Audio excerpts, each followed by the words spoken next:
This holiday season, come meet the Mermaids Scuba Santa at VGP Marine Kingdom, Chennai. குறைந்த விலை நிறைந்த தரம் தங்கள் தேவைகள் அனைத்தும் ஒரே இடத்தில் ஜெயச்சந்திரன். அவருடைய உடலை சரியா கவனிக்காம விட்டாரு. வேலை வேலை வேலைன்னு ஓடிக்கிட்டே இருந்ததுனால கவனிக்காம விட்டாருன்னு நினைக்கிறேன். முதலமைச்சர் ஆகக்கூடிய எல்லா ஒரு தகுதிகளும் படைத்த ஒரு நல்ல மனிதர். எங்களுக்கு ஒரு எம்ஜிஆரா தெரிஞ்சவர் புரட்சி கலைஞர். எல்லாரும் செல்லமா அழைக்கிறது மாதிரி கருப்பு எம்ஜிஆர்னா அது கலைஞருக்கு தங்க பேனா கொடுத்தோம் பீச்சில் 95ல். போலீஸ் பாதுகாப்பே கிடையாது. இவர் தான் இறங்கி எல்லாத்தையும் அடிச்சு விரட்டி, அதாவது மனித நேயம் மிக்கவர்களுக்கு அதெல்லாம் ஒரு உதாரணம். என்னுடைய முதல் படம் ரிலீஸ் ஆகும்போது அவருடைய 100வது படம் ரிலீஸ் ஆச்சு. அந்த அளவுக்கு சீனியர். அவ்வளவு சீனியரா இருந்தா கூட என்கிட்டலாம் ரொம்ப அன்பா பழகுவாரு. பக்கத்துல சேர் போட்டு உட்கார வச்சு சகஜமா பேசுவாரு. வடிவேல் வராம இருந்தாருன்னா அது நிச்சயமா தவறு தான். அது குறிப்பா வடிவேல் அவரால் வளர்க்கப்பட்டவர். இதெல்லாம் எந்த காரணத்தையும் சொன்னாலும் அது ஒத்துக்க முடியாது. அவர் ஊர்ல இதே மாதிரி ஊர்ல எல்லாம் வெளியூர்ல இருந்தாருன்னா அது பரவாயில்ல. ஊர்ல இருந்துகிட்டே உள்ளூர்ல இருந்துகிட்டே வராம இருந்தாருன்னா அது தவறு தான். உங்களுடைய நீண்ட கால நண்பர் திரு விஜயகாந்த் அவர்கள், அவரை பத்தி நீங்க பல இடங்கள்ல பல நேர்காணல்ல பகிர்ந்திருக்கீங்க. இந்த தருணத்துல உங்களோட அனுதாபங்களை எங்ககிட்ட பகிர்ந்துக்கலாம். அதாவது டிசம்பர் மாசம்னாவே பேர் இழப்பு அப்படிங்கிற மாதிரி நம்ம ஊருக்கு ஆயிப்போச்சு. அது இயற்கை ஆகட்டும் இல்ல மனிதர்கள் ஆகட்டும், நம்ம இழந்துகிட்டே இருக்கிறோம். நம்ம சுனாமி பேரழிவு வந்ததும் இந்த டிசம்பர்ல தான். அதே மாதிரி ஜெயலலிதா அம்மா இறந்ததும் டிசம்பர்ல தான். எம்ஜிஆர் அவர்கள் இறந்ததும் டிசம்பர்ல தான். எல்லாம் பெரிய பெரிய தலைவர்கள்லாம் இந்த மாதிரி தான் இறக்குறாங்க. அதே மாதிரி இப்ப நீங்க விஜயகாந்த் சார் நம்ம இழந்ததும் இன்னைக்கு தான். வாழ்நாள்ல இந்த டிசம்பர் மாசம்னாவே கொஞ்சம் பயம் வந்துடுது. இப்ப நம்ம தமிழ்நாட்டுக்கு பயங்கர மழை பெஞ்சு வெள்ளம் வர்றது இந்த டிசம்பர்ல தான் வருது. இந்த மாதிரி ஒரு சோக சூழ்நிலை யாருக்கும் வரக்கூடாது. அது நான் குறிப்பா நம்ம தமிழ் மக்களுக்கு இந்த மாதிரி வந்துகிட்டே இருக்கு. அதை முதல்ல நம்ம சரி பண்ணணும். இந்த மாதிரி பெரிய பெரிய தலைவர்களுடைய இழப்பு நம்ம யாரும் தவிர்க்க முடியாது. ஆனா அந்த தலைவர்கள் இன்னும் கொஞ்ச நாள் இருந்து இன்னும் கொஞ்சம் சாதிச்சுட்டு போயிருக்கலாம் அப்படிங்கிற ஒரு இயக்கம், ஒரு ஆசை நமக்கு இருக்கும். தலைவர் கலைஞர்கள் 95 வயசு வரைக்கும் இருந்தாரு. எவ்வளவோ தமிழ்நாட்டு மக்களுக்கு பண்ணாங்க.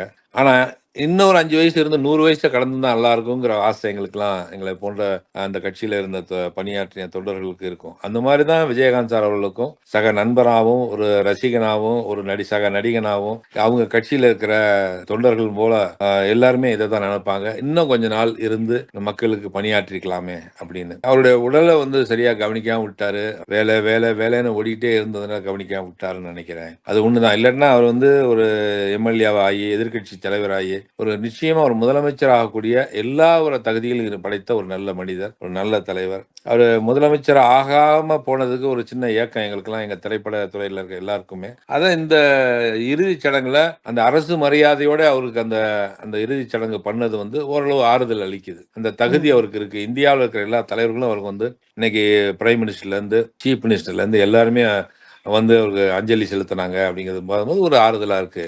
அந்த நிறைய அவர் அடைஞ்சிட்டாரு அப்படிங்கிறது தான் எங்களுக்கு ஒரு ஆறுதல். அவர் கூட பழகின நாட்கள் கொஞ்சம் நஞ்சம் இல்லை. 33 வருஷமா அவர்கிட்ட பழகி இருக்கிறேன். என்னுடைய முதல் படம் ரிலீஸ் ஆகும்போது அவருடைய 100வது படம் ரிலீஸ் ஆச்சு. அந்த அளவுக்கு சீனியர். நான் புதுநெல் ரிலீஸ் ஆச்சு, அவருக்கு கேப்டன் பிரகாரம் ரிலீஸ் ஆச்சு. அவ்வளவு சீனியரா இருந்தா கூட என்கிட்டலாம் ரொம்ப அன்பா பழகுவாரு. பக்கத்துல சேர் போட்டு உட்கார வச்சு சகஜமா பேசுவாரு. என்னுடைய 4வது படம் பரதன்னு, நான் முதல் படம் ரிலீஸ் ஆன உடனே எனக்கு அதிகபட்ச சம்பளமா 1 லட்சம். அன்னைக்கெல்லாம் 1 லட்சம் பெரிய பணம். 1 லட்சம் பணம் கொடுத்து என்னை புக் பண்ணி இப்ராஹிம் ராவுத்தர் அண்ணன் இருந்தாரப்ப என்னை அந்த படத்துல சிபிஐ ஆபீசர் நடிக்க வச்சாரு. அப்ப இருந்தே எனக்கு நிறைய நெருங்கி பழக ஆரம்பிச்சேன் அவர்கிட்ட. எங்க முதலாளி ஒரு படத்துல நடிச்சேன். அதுக்கப்புறம் தாயகம்னு ஒரு படத்துல நடிச்சேன். முதல்ல அவரை பார்த்த ஞாபகம் இருக்குங்களா சார்? எப்ப பாத்தீங்க, எப்படி பாத்தீங்க அப்படிங்கிற? முதல்ல அந்த பரதன் படத்துலதான் நான் சந்திச்சேன் நினைக்கிறேன். பரதன் படப்பிடிப்புல தான் சந்திச்சேன். ஒரு பயன் கலந்த மரியாதையோட தான் அவர்கிட்ட நான் பேசினேன். அவர் சகஜமா வாங்க உட்காருங்க உட்காருங்க அப்படின்னு சொல்லி அப்படிதான் தோல் மேல கை போட்டு அப்படியே பேசி பழகினாரு. அதுல இருந்து ரொம்ப நெருக்கமாயிட்டேன். நடிகர் சங்கத்துல 2000ல இருந்து 2006 வரைக்கும் 6 ஆண்டு காலம் அவர் கூட அவர் தலைவராகவும் நான் துணைத் தலைவராகவும் என்னை ஏத்துக்கிட்டாரு. ஏன்னா நான் ஒரு கமிட்டி மெம்பருக்கு தான் நின்னேன். கமிட்டி மெம்பருக்கு நின்னவனே எனக்கு நெப்போலியன் மாதிரி ஒருத்தர் எனக்கு துணைத் தலைவராக இருந்தா நல்லா இருக்குன்னு சொல்லி, அப்போ ஒரு லேடி தான் வைஸ் பிரசிடண்டா இருந்தாங்க. அவங்க நாடக நடிகை, அவங்க நல்ல ஃபேமஸான நாடக நடிகை. அவங்கள ரிசைன் பண்ண சொல்லிட்டு ராதாரேவண்ணனும் சரத்குமாரும் விஜயகாந்த் அவர்களும் சேர்ந்து நெப்போலியன் அந்த பொறுப்புக்கு வந்தா நல்லா இருக்கும்னு சொல்லி கொஞ்சம் நிர்வாக திறமை உள்ள ஒரு நெப்போலியனு. ஏன்னா நான் எங்க மாமா கிட்ட மினிஸ்டர் நேரு அவர்கள் மின்சாரத்துறை அமைச்சர் இருந்தப்ப நான் மினிஸ்டர் பிஏவா இருந்தேன். அதனால அட்மினிஸ்ட்ரேஷன் நல்லா பாத்துக்குவாருன்னு சொல்லிட்டு என்னை ஒரு துணைத் தலைவர் ஆக்கி 6 ஆண்டு காலம் என்னை கூட வச்சுக்கிட்டார். நடிகர் சங்கத்துல எல்லா வேலைகளையுமே முனைப்பா செய்வாரு. கூட இருந்து நான் அதுல பயணிச்சிருக்கிறேன். சிங்கப்பூர் மலேசியால போய் சார்னை நடத்தினது, துபாயிலையும் லண்டன்லையும் சாரணை நடத்தினது. அதே மாதிரி காவேரி போராட்டம், நெய்வேலி போராட்டம், கார்கில் போராட்டம், கார்கிலுக்காக போய் அந்த நிதி திரட்டினது மதுரையில் போயிட்டு. அப்புறம் வந்து இண்டஸ்ட்ரியில ஏகப்பட்ட பிரச்சனைகள் வந்தது. பெப்சி படைப்பாளிங்கிற போராட்டம். எந்த ஒரு ப்ராப்ளமா இருந்தாலும் விஜயகாந்த் இல்லாம அதை தீர்க்க முடியாது. அவருதான் நிச்சயமா. முன்னாடி இருந்து அதை தீர்த்து வச்சிருக்கிறாரு. அவர்தான் அவரை lead பத்தி பண்ணி- நினைச்சாலே நடிகர் சங்கமும் எல்லாத்துக்கும் ஞாபகம் வரும். அதே போன்று சிவாஜி அவர்களுடைய இறுதி ஊர்வலத்திலையும் அவர் எப்படி சிவாஜி அந்த அவருடைய விஷயத்தை இறுதி கையாண்டாரு ஊர்வலம் அப்படின்னு. ஆகட்டும். ஆமா ஆமா, எந்த நிகழ்ச்சியா இருந்தாலும் அவர் தான் முன்னாடி இருந்து நடத்துவாரு. கலைஞருக்கு தங்க பேனா கொடுத்தோம் பீச்ல 95ல. அப்பயுமே அவர் தான் இருந்து லீட் பண்ணி அந்த நிகழ்ச்சி நடத்தினாரு. போலீஸ் பாதுகாப்பே கிடையாது. இவர் தான் இறங்கி எல்லாத்தையும் அடிச்சு விரட்டி ஆர்டிஸ்ட பூரா நடிகர் சங்கத்துல இருந்து 2 பஸ்ல ஏத்தி அந்த பஸ்ல கொண்டு வந்து மெரினா கடற்கரையில இறக்கி அவங்கள பத்திரமா மேடையில ஏத்தி லட்சக்கணக்கான கூட்டம். அப்ப அந்த கூட்டத்துல அவ்வளவு பேர்த்தையும் ஏத்தி கலைஞர் அவர்கள் வந்தாங்க, அவர்களையும் மேடையில ஏத்தி பத்திரமா நல்லபடியா அந்த ஃபங்க்ஷனை நடத்தி அவர் உயரத்துக்கு தங்க பேனாவை கொடுத்து அந்த நிகழ்ச்சி நடத்தினது 95ல. அந்த மாதிரி எந்த நிகழ்ச்சியா இருக்கட்டும் ரொம்ப பிரமாதமா பண்ணுவார். அந்த கேப்டன், அந்த லீடர்ஷிப்புக்கு உண்டான 100% சரியான ஒரு நபர்னா அவர் விஜயகாந்த் அவர்கள் தான். இது அவரை விட உச்ச நட்சத்திரமா இருந்த சூப்பர் ஸ்டார் ரஜினி சார் அவர்களும் கமல் சார் அவர்களும் அவங்கள விட சீனியர்ஸ், அவங்கள விட உச்ச நட்சத்திரம். ஆனா இவரை தான் தலைவரா ஏத்துக்கிட்டாங்க அவங்களுமே. அந்த அளவுக்கு ஒரு தகுதியான ஒரு தலைவரா இருந்து வழி நடத்தினாரு. இந்த திரைப்பட துறையிலையும் நடிகர் சங்கத்திலையும் கட்சியும் அதே மாதிரி நல்லபடியா வழி நடத்தினாரு. உடல்நிலை காரணமாகத்தான் அவரு இன்னைக்கு, இல்லைன்னா சிஎம் ஆகி தான் அவரு நிறைவேற்றிருப்பாரு. நிச்சயமா நிச்சயமா சார். இவ்வளவு நாட்கள் இருந்திருக்கீங்க, அவரை பத்தி சொன்னாலே இவ்வளவு விஷயங்கள் உங்களுக்கு ஞாபகம் வருதுங்கிறப்ப மறக்க முடியாத அனுபவம், அவர் ஒரு சுச்சுவேஷனை கையாண்டத விஷயம், இதெல்லாம் வந்து வேற யாராவது இருந்தா பண்ணிருப்பாங்களா அப்படின்ற மாதிரியான பண்ண விஷயம் மாட்டாங்க. வேற யாருன்னா பண்ண கொஞ்சம் அது பிரிஸ்டீஜ் மாதிரி பார்ப்பாங்க. ஏதாவது இன்சிடென்ட் உங்களுக்கு ஞாபகம் இருக்கா? இருக்கு கண்டிப்பா. தாயகம் படத்துல நான் வந்து ஒரு பைலட் ஆபீசரா நடிச்சேன். விஜயகாந்த் அவர் சாதாரண பாமரனா நடிச்சார் அந்த படத்துல. அவர் வந்து நான் ஃபிளைட் ஓட்டிட்டு போவேன் ரஷ்யாவுக்கு. ரஷ்யாவுக்கு போகும்போது பாகிஸ்தான் தீவிரவாதிகள் வந்து இந்த ஃப்ளைட்டை கிட்னாப் பண்ணிடுவாங்க. கிட்னாப் பண்ணி பாகிஸ்தானுக்கு ஓட்ட சொல்லுவாங்க. நான் ஓட்ட மாட்டேன்னு சொல்லுவேன். அப்போ வந்து ஃப்ளூயல் கம்மியாக இருக்குன்னு சொன்ன உடனே காஷ்மீர் பார்டரில் இறக்கிடுவோம். ஏற்கனவே அங்கே இருக்கிற தீவிரவாதிகள் எங்களை பிடிச்சி வச்சிருவாங்க. இதுதான் கதை. அப்போ அதை மீட்கிறதுக்காக விஜயகாந்த் அவர்கள் கிராமத்துலேருந்து புறப்பட்டு அங்கே வருவார் அப்படிங்கிற மாதிரி கதை. அதில் வந்து மன்சூர் அலிகான் வில்லனா நடித்தார். நானும் அருண் பாண்டியனும் ஒரு முக்கியமான கதாபாத்திரம் நடித்தோம். அப்போ எல்லா நடிகைகள்லாம் லைனாக நின்று தீவிரவாதிகளை எங்களெல்லாம் வந்து லைனா நிக்க வச்சு அதுல சயின்டிஸ்ட் ஒருத்தர் இருக்காரு, சயின்டிஸ்ட் யாருன்னு சொல்லிருங்க, இல்லைன்னா நான் ஒவ்வொரு நாளைக்கு ஒவ்வொருத்தரையா சுட்டு கொள்வேன்னு சொல்லி எங்களை பயமுறுத்தி நீங்க லைன்ல நிக்க வச்சு பண்ணிக்கிட்டு இருப்பாங்க, கொடுமைப்படுத்துவாங்க. அப்ப அந்த லைன்ல நிக்க வச்சு எடுக்கிற ஷாட் வந்து ட்ராலி வச்சு கேமரா வச்சு எடுத்துக்கிட்டு இருக்கோம். அந்த பனியில வந்து அவ்வளவு ஸ்னோல நிக்கிறோம். பூட்டு அவ்வளவு பெரிய பூட்டு, முழங்கால அளவுக்கு பூட்டு போட்டிருக்கிறோம். உள்ள சாக்ஸ், திக் சாக்ஸ் போட்டிருக்கோம். எல்லாமே ட்ரெஸ் பண்ணியிருக்கோம். அப்படி இருந்தும் யாராலும் நிக்க முடியல. எல்லாமே மூச்சு திணறுது. அவங்களால முடியாம மயக்கம் போட்டு நிறைய பேர் விழுந்தாங்க. விழுந்த உடனே இவர் ஓடி போய் இவர் ஒரு ஹீரோன்னு பார்க்காம, அந்த படத்துடைய ப்ரொடியூசர்னு பார்க்காம, நேரா போய் அவ்வளோ சாக்ஸை கழட்டி பூட்டெல்லாம் கழட்டிட்டு எல்லாம் என் காலை போட்டு பரபரன்னு கையை தேய்ச்சி அவங்கள இந்த சூடுபடுத்தி அவங்கள சகஜ நிலைக்கு கொண்டு வரதுக்குலாம் அவர் பண்ணார். என்னப்பா ஒரு ஆர்டிஸ்ட், இவர் போய் சாதாரண ஆர்டிஸ்டுக்கெல்லாம் இப்படி இறங்கி பண்றாரு, ஒரு ஹீரோவா இருந்து ஒரு ப்ரொடியூசரா இருந்து பண்றாரு அப்படின்னு நான் ரொம்ப ஆச்சரியப்பட்டேன். அந்த இதெல்லாம் அதான் மனித நேயம் மிக்கவருங்கிறதுக்கு அதெல்லாம் ஒரு உதாரணம். அதே மாதிரி கார்கில் வந்து மதுரையில நிகழ்ச்சி முடிச்சுட்டு வரும்போது 10 மணி 10:30 ஆயிடுச்சு. எங்களுக்கு சாப்பாடு ஏற்ற முடியல. வண்டியில டக்குன்னு எல்லாருமே ஏறிட்டோம். ஏறி ட்ரெயின் புறப்பட்டுச்சு. எல்லாரும் பசியோடு இருக்காங்க. நாங்க பசியோடு இருக்கும்போது 200 பேத்துக்கு சாப்பாடு எங்க போறது ட்ரெயின்ல திடீர்னு. திடீர்னு என்ன பண்ணாரு, அடுத்த 1 ஹவர்ல வந்து கொடரோட்ல கொடைக்கானல் பக்கத்துல நிக்கும் ட்ரெயின், அங்க எப்படியா ஏற்பாடு பண்ணிடலாம், அங்க நைட்டு கடைகள் நிறைய இருக்கும்னு சொல்லிட்டு என்கிட்ட சொல்றாரு. இந்த மாதிரி வந்து நெப்போலியன் நீங்க போயிட்டு எப்படியாவது இன்ஜின் கம்பார்ட்மெண்ட்டுக்கு போயிருங்க. நாங்க இருக்கிறது 7 கம்பார்ட்மெண்ட், அங்கிட்டு தான் இன்ஜின் இருக்கு. இன்ஜின் கம்பார்ட்மெண்ட்ல போய் எப்படியாவது டிரைவர்கிட்ட சொல்லி வண்டியை நிப்பாட்டிருங்க, ஒரு 10 நிமிஷம் நிப்பாட்டுங்க, நான் போய் இறங்கி அந்த நைட்டு கடையில் இருக்கிற எல்லா சாப்பாடையும் வாங்கிட்டு வந்துடுறேன் அப்படின்னு அவர் தலைவருங்கிற பார்க்காம, ஒரு நடிகர்னு பார்க்காம, ஒரு ஹீரோன்னு பார்க்காம இறங்கி ஓடி அவர் போய் பரோட்டா கடையில் உட்காந்து இட்லி தோசையிலேருந்து பரோட்டாலேருந்து சட்னி சாம்பார் சால்னாலேருந்து எல்லாம் வாங்கிட்டு வராரு. நான் போய் இறங்கி 1 நிமிஷம் தான் நிற்கும், கொடை ரோட்டில் 1 நிமிஷம் தான் நிற்கும். அதுக்குள்ள நான் இறங்கி ஓடுறேன், நைட்டில் ஓடி போய் அந்த இன்ஜினில் ஏறுறேன். ஏறி போய் அவன் பயந்துட்டான், அந்த இன்ஜின் டிரைவர். பயப்படாதையா, இந்த மாதிரி நான் சொல்லிட்டு இன்ஜினை கொஞ்ச நேரம் நிப்பாட்டுங்க, 10 நிமிஷம் இங்கே நிப்பாட்டக்கூடாது சார். இல்லை கொஞ்ச நேரம் நிப்பாட்டுங்க, எல்லாம் பசியோடு வந்திருக்கிறோம், 10 நிமிஷம் நிப்பாட்டுங்க, நம்ம அடுத்த லைனில் நீங்கள் பிக்கப் பண்ணிக்கலாம் ஸ்பீடுன்னு சொல்லிட்டு நிப்பாட்ட சொல்லி அவ்வளோ சாப்பாடையும் வாங்கிட்டு வந்தார். போயிட்டு வாங்கிட்டு வந்து அவ்வளோ 200 பேத்துக்கு சாப்பாடை வந்து கொடுக்கறதுக்கு எல்லா ஏற்பாடும் பண்ணாரு. அது ஒரு நடிகர் சங்க தலைவருங்கிறனால சக நடிகர்கள் வந்து நம்ம உறுப்பினர்கள் வந்து சங்கடப்படக்கூடாது, கஷ்டப்படக்கூடாது. நம்ம அழைச்சதுக்காக தான் வந்து கார்கிலுடைய நிகழ்ச்சிக்காக நம்ம வந்துருக்காங்க. எந்த காசு பணத்தை எதிர்பார்க்காம நம்ம கூப்பிட்டதுக்காக வந்திருக்கிறாங்க. அவங்கள பட்னியோட கூட்டு போறது நல்லது இல்லைன்னு சொல்லிட்டு உடனே அதை ஏற்பாடு பண்ணாரு. இதெல்லாம் ஒரு மனித நேயம் மிக்க ஒரு நல்ல மனிதர்.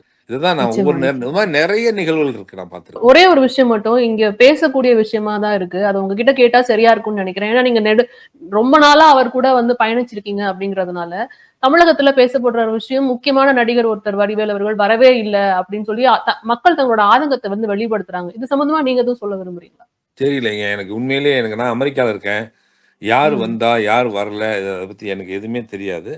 இது ம், எதுவா இருந்தாலும், எதையே இருந்தாலும் நம்ம வீட்டுக்கு வந்துட்டாங்கன்னா, வாங்க உட்காருங்க, சாப்பிடுங்கங்கிற சொல்ற பண்பாடு நம் தமிழன் பண்பாடு. "வந்தாரை வாழ வைக்கும் தமிழகம். இன்னார் செய்தாரை ஒருத்தல் அவர் நாண நன்னயம் செய்துவிடல். மாற்றான் தோட்டத்து மல்லிகைக்கு மணமுண்டுன்னு" சொல்ற பண்பாடு நம்ம தமிழன் பண்பாடு. அதனால வடிவேல் வராம இருந்தார்ன்னா, அது நிச்சயமா தவறு தான். இதெல்லாம் ம். எந்த காரணத்தையும் சொன்னாலும் அதுக்கு ஒத்துக்க முடியாது. அவரு ஊர்ல நான் என்னைய மாரி ஊர்ல இல்லாம வெளியூர்ல இருந்தார்ன்னா அது பரவால்ல. ஊர்ல இருந்துகிட்டே, உள்ளூர்ல இருந்துகிட்டே வராம இருந்தார்ன்னா அது தவறு தான்.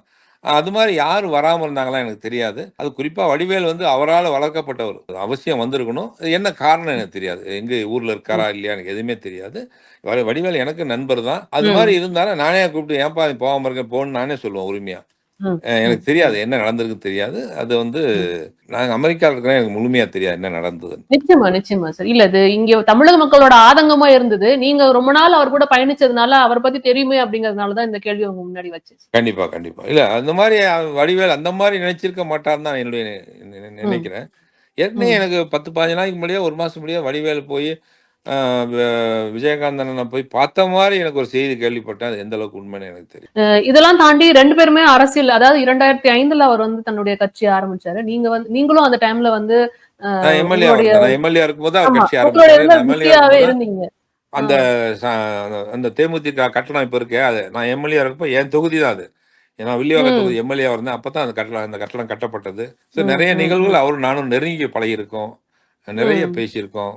இப்ப ஆமா. அரசியல்ல வந்து இருவேறு துருவங்கள் இருக்கும்போதே வந்து கட்சி ஆரம்பிச்சவரு. ரொம்ப ஆமா முக்கியமான ஆரம்பிச்சாரு. தலைவர்கள் கலைஞர் ஆமா. ஜெயலலிதா அவர்கள் இருக்கும்போதே கட்சி அது ஆரம்பிச்சவரு. நீங்க அப்ப யாரும் வந்து யாரும் திராவிட பண்ண முடியாது. யாரும் பண்ண ஆ. முடியாது. யாருக்கும் அந்த ம். தைரியம் வராது. அவர்ட்ட ஒரு தன்னம்பிக்கை, விடாமுயற்சி, என்னால முடியுங்கிற ஒரு அந்த கான்ஃபிடென்ட்ல தான் அவர் இறங்குனாரு. அத ம். ப்ரூவ் பண்ணி காமிச்சாரு. 2 தலைவர்களுக்கு மத்தியில நம்ம எந்திரிச்சு பரிமளிக்க முடியுமா? மேல வர முடியுமாங்கிறதுல ஒரு பயம் இருக்கும் எல்லாத்துக்கும். ஆனா அவர் ம். தைரியமா பண்ணி, அவர் ப்ரூவ் பண்ணி தேமுதிகன்னு கருப்பு சிவப்புல தான் இருக்கும் திமுக கொடி. அதிமுக கொடி கருப்பு, சிவப்பு, வெள்ளையா இருக்கும். இவரு கருப்பு, சிவப்பு, மஞ்சள கலந்தாரு. அது இடையில நடுப்புற ஒரு வட்டம் போட்டு அதில அ ஒலிம்பிக் தீபத்த கொண்டு வந்தாரு. கொண்டு அவருக்குன்னு ஒரு இத கிரியேட் பண்ணி, நானும் இந்த திராவிட இயக்கத்தை சார்ந்தவன் தான். திராவிட மண்ணுல பொறந்து வளர்ந்தவன் தான். அப்படிங்கிற அந்த உணர்வ மக்கள்ட்ட ஏற்படுத்தி, அந்த கொடிய காமிச்சு, அது பிரகாரம் ரசிகர் மன்றத்த அதிகமா எல்லா ஹீரோக்களுக்கும் ரசிகர் மன்றம் எனக்கு முதற்கொண்டு ரசிகர் மன்றம் இருக்கு. எல்லா ஹீரோக்களுக்கும் ரசிகர் மன்றம் இருக்கு. ஆனா விஜயகாந்த் சாருக்கு இருந்த ரசிகர் மன்றம் மாரி வேற யாருக்கும் கிடையாது. அவ்வளோ ம். ரசிகர் மன்றம் பட்டி தொட்டி பூரா இருந்தது. அந்த ரசிகர் மன்றத்த பூரா அப்படியே ஒருங்கிணைச்சு, அப்படியே கட்டுக்கோப்பா வச்சிருந்தது. அவங்கள அப்படியே கட்சியா, இயக்கத்த மாத்தி, ம். அவங்களெல்லாம் சட்டமன்ற தேர்தல்ல நிக்க வச்சு, அவங்களெல்லாம் எம்.எல்.ஏ. ஆக்கி அழகு பார்த்தது எம்ஜிஆர் புரட்சித் தலைவர் எம்ஜிஆருக்கு அப்புறம் புரட்சி கலைஞர் விஜயகாந்த் அவர்கள் தான். நிச்சயமா. நீங்க அந்த டைம்ல கட்சியில இருந்தீங்க. அவரும் ஒரு கட்சி ஆரம்பிச்சாரு. உங்களுக்குள்ள நீங்க பார்க்கும்போது, சந்திக்கும்போது என்ன மாரியான உரையாடல்கள்லாம் நிகழும்? நாங்க கட்சி நடிகர் சம்பந்தமான சங்கத்துக்குள்ள விஷயங்கள் பேசுவீங்க. நடிகர் ம். சங்கத்துக்குள்ள வரும்போது அரசியல் பேச மாட்டோம். சினிமா, ம். திரைப்பட சம்மந்தம் மட்டும் தான் பேசுவோம். நடிப்பு ம். சம்பந்தமா, படம் சம்பந்தமா, இண்டஸ்ட்ரி பத்தி ம். தான் பேசுவோம் ஒழிய, அரசியல் ம். பத்தியே பேச மாட்டோம்.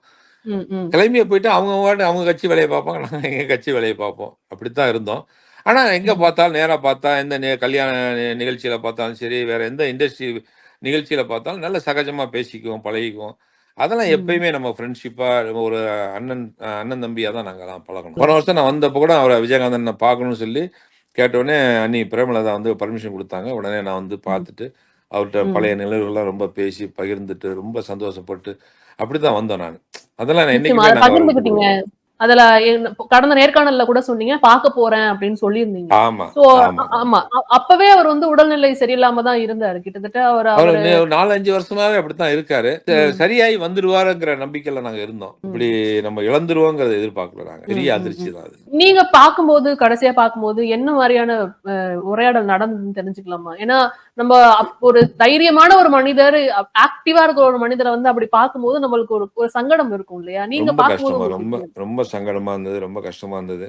அப்போ நடிகர் சங்கத்தில் நடந்த நிகழ்ச்சிகளை பற்றி, கார்கில் நடந்ததை பற்றி, கலைஞருக்கு தங்க பேனா கொடுத்ததை பற்றி, நெய்வேலி போராட்டத்தை பற்றி, இதெல்லாம் நிறைய விஷயங்கள் அவர்கிட்ட பேசும்போது ஆமாம் ஆமாம் ஆமான்னு தலையாட்டினாரு, ரசிச்சாரு, சிரிச்சாரு. அப்போ நடந்த மிஸ்டேக்ஸ் எல்லாம் வந்து சொன்னோம். அதெல்லாம் வந்து சிரிச்சாரு. அப்போல்லாம் வந்து அப்போ சொன்னேன், "அண்ணே உங்களுக்கு எல்லாம் வெளியில வந்து உடம்பு சரிக்காம இருக்காங்க, உடம்பு சரிக்காம சொல்லிட்டே இருக்காங்க. நீங்க நல்லா இருக்கீங்கண்ணே. நான் பேசுறதுக்கு எல்லாம் நீங்க சந்தோஷப்படுறீங்க, சிரிக்கிறீங்க. நீங்க நல்லா இருக்கீங்கிறதுக்காக ஒரே அடையாளமா வெறும் கைய மட்டும் காமிச்சு தம்ஸ் அப் பண்ணுங்கண்ணே" அப்படின்னேன். உடனே கைய மட்டும் காமிச்சு அதே மாரி தம்ஸ் அப் உடனே குடுத்தாரு. அந்த ஃபோட்டோ கூட நீங்க பார்த்திருப்பீங்க. ம். நிச்சயமா, அந்த மாரி நிச்சயமா நல்லா சார். தான் இருந்தாரு. அது மாரி சாப்பாடு விஷயத்த பொறுத்தவரைக்கும் வரவங்களுக்கு வந்து எப்போதும் ஆமா, சாப்பிட்டீங்களா? அப்படின்னு கேட்டுட்டு தான் வந்து வெளில ஆமா, அனுப்புவாரு அப்படின்ற மாரி ஆமா, ஆமா. கேள்விப்பட்டேன். அதே மாரி ஸோ அவங்க அலுவலகத்துக்கு போனாலும் சரி, வீட்டுக்கு போனாலும் சரி, யாரையும் சாப்பிடாம அனுப்ப மாட்டாரு. ம். வயிறார சாப்பிட வைப்பாரு. பசியாறவங்களுக்கு பசின்னு வந்தவங்களுக்கு எல்லாத்துக்கும் சோறு போடுவாரு. செலவுக்கு காசு குடுப்பாரு. நல்ல ஹெல்பிங் டெண்டன்சி உள்ளவரு. இண்டஸ்ட்ரியில எந்த நடிகருக்கு, எந்த நடிகைக்கு எந்த பிரச்சனைனாலும் முதல் குரல் அவரு தான் குடுப்பாரு. முதல்ல தீர்த்து வைக்கிறதுக்கு பாடுபடுவாரு. அதெல்லாம் அந்த எந்த குறையும் சொல்ல முடியாது அவர்ட்ட. நீங்க நீங்க 2 பேரும் வந்து சேர்ந்து சாப்பிட்ட அந்த தருணங்கள்லாம் கண்டிப்பா இருக்கும் சார். நெறைய அவர் நெறைய வந்து இருக்கு. ரொம்ப சாப்பாட்டு பிரியரா அவரு? எப்படின்னு நாங்க தெரிஞ்சுக்கலாமா? அவரு நல்ல என்வி இல்லாம சாப்பிட மாட்டாரு அவரு. எப்பயுமே என்வி இருக்கணும் அவருக்கு அவசியம். அது இல்லாம அவரு சாப்பிடும்போது சக தோழர்கள், சக நண்பர்கள், சக நடிகர்கள், சக தொழிலாளிகள் யார் இருந்தாலும் அவங்களுக்கும் அதே சாப்பாட போடணும்னு நெனைப்பாரு. இது வந்து இண்டஸ்ட்ரியில எம்ஜிஆர் தான் அப்படி நெனைப்பாருன்னு சொல்லுவாங்க. அதுக்கு அதே மாரி தான் நாங்க வந்து அவரு 87லயே நான் 90ல தான் திரைப்படத்துறைக்கு வந்தேன். அவரு 87ல இறந்துட்டாரு. எங்களுக்கு அவரு எம்ஜிஆரா அப்ப தெரிஞ்சவரு புரட்சி. எல்லாரும் செல்லமா அழைக்கிற மாரி கருப்பு எம்ஜிஆர்னா அது அண்ணன் விஜயகாந்த் அவர்கள் தான். நீங்க அவர் கட்சி ஆரம்பிக்கும்போது இவ்ளோ பெரிய வளர்ச்சி அடைவாரு, அப்படி ஒரு எதிர்க்கட்சி தலைவரா இருப்பாருங்கிற அந்த அந்த இன்ட்ரெஸ்ட் உங்களுக்கு அதாவது அந்த எண்ணம் நான் உங்களுக்கு இருந்ததா? எதிர்பார்க்கல. பட் அவரோட அவருக்கு வளர்ச்சி எப்படி அவருக்கு இருந்தது? நான் எதிர்பார்க்கல. பட் அவருக்கு அந்த கான்ஃபிடென்ட் இருந்தது. ஏன்னா நான் ஒரு ம். இயக்கத்துல இருக்கிறேன். நான் கலைஞர்களுடைய ம். செல்லப்பிள்ளையா இருக்கிறேன். ஆனா அவருக்கும் ம். கலைஞருடைய செல்லப்பிள்ளை தான். நான் ம். என் கலைஞர் ம். தலைமையில தான் எனக்கு கல்யாணம் நடந்தது. அவருக்கும் கலைஞர் தலைமையில தான் கல்யாணம் நடந்தது.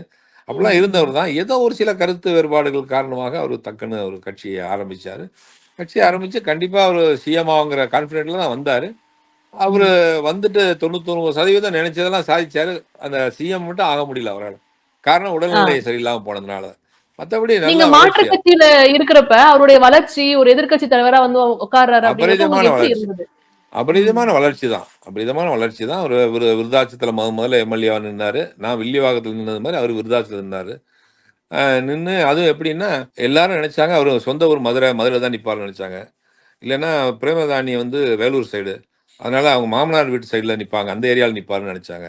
அவருக்கு வந்து அந்த காலகட்டத்தில வந்து இந்த வன்னியர் சமுதாயம் இருக்கிற பகுதியில வந்து அவர் நின்னாருன்னா தோத்துருவாரு. அங்க அவருக்கு ஓட்டு கிடைக்காதுன்னு ஒரு பரவலா பேசப்பட்டுச்சு. அதுக்காகவே அவர் வந்து நான் அங்கே நின்னு ஜெயிச்சு காமிக்கிறேன்னு விருதாச்சலத்த தேர்ந்தெடுத்து அங்க நின்னு ஜெயிச்சும் காமிச்சாரு. அதெல்லாம் ரொம்ப ஒரு கான்ஃபிடென்ட்டா நெனைச்சத சாதிக்கணும்னு நெனைக்கக்கூடியவர் அவரு. அத ம். ப்ரூவ் பண்ணி காமிச்சாரு. அடுத்த தேர்தல்ல அதிமுகவோட கூட்டணி போட்டாரு. 2011ல 29 சீட்டு ஜெயிச்சாரு. எதிர்க்கட்சி தலைவரா ஆனாரு. அடுத்து அவரு சிஎம் தான் ஆகப் போறாருங்கிற அளவுக்கு வளர்ந்தாரு. ம். உடல உடல கவனிக்காம விட்டுட்டாரு. இந்த நிறைவா வந்து நெறைய விஷயங்கள் நீங்க அவர பத்தி பகிர்ந்துக்கிட்டீங்க இந்த தருணத்துல. நிறைவா என்ன சொல்ல விரும்புறீங்க அப்படிங்கிறத நான் கேட்க விரும்புறேன் சார். அண்ட் இல்ல இன்னொரு விஷயம் நிறைவா என்ன சொல்லணும்னா, அதாவது வந்து இந்த பொதுக்குழு தேமுதிகவுடைய பொதுக்குழு பார்த்தேன். அண்ணன் அவர்களால முடியாதனால பிரேமலதா அண்ணி வந்து அந்த பொறுப்ப இப்ப எடுத்துக்கிட்டு, அந்த இயக்கத்த நடத்துறதுக்காக பொறுப்ப மாத்திருக்காங்க. அத பார்க்கும்போது, தொடர்ந்து அந்த அந்த கட்சியில இருக்கிற நிர்வாகிகளும், அந்த கட்சியில இருக்கிற தொண்டர்களும், எல்லாரும் வந்து அந்த குடும்பத்துக்கு ஆதரவா, அந்த கட்சிக்கு ஆதரவா, அண்ணி பிரேமலதாவுக்கு ஆதரவா என்றென்றைக்கு நீங்க இருந்து, அண்ணனுடைய பேரையும், புகழையும், நம்ம தலைவர் விஜயகாந்த் அவருடைய பேரையும், புகழையும் நீங்க நாட்டுற அளவுக்கு தொடர்ந்து பணிபுரிய வேண்டும். அதை ஃபாலோ பண்ண வேண்டும் என்பது இந்த நேரத்துல அவங்களுக்கு நான் தாழ்மையோட கேட்டுக்கிறேன். உங்களுடைய கருத்த பகிர்ந்தமைக்கு ரொம்ப நன்றி சார். அண்ட் இவ்ளோ நேரம் பொறுமையா ஏன்னா நீங்களும் மாத்தி மாத்தி இந்த டைம் வேற, அங்க டைம் வேற, தூக்கமே இல்லாம இருந்திருப்பீங்க.